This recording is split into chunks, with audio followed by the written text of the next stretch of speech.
May sangal daw, tibiyag ko, dito'y Taiwan. Magandang buhay mga idol. Ako nga pala si Rodel, OFW ng Taiwan. Good morning mga idol. So mayroon tayong nakita at papakita ko sa inyo to. Ito yung kalkalunay sa Ilocano. Ito, mayroon pa itong tawag na isa. Ito yung pinaka-spinak. Spinak. Ewan kung spinak to, basta kalkalunay ito sa Ilocano. At ito naman, ipapakita ko sa inyo itong Carabao grass. So itong Carabao grass na to, meron daw itong benefits na to. Kaya itong Carabao grass ay mayroon siyang benefits. Pwede mo siyang ilaga at inumin. Nakakatulong daw ito sa kalusugan. Ewan ko kung totoo o hindi.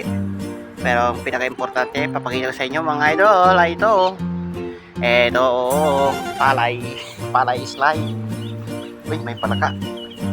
Ay, wala na. Takbo. Yan.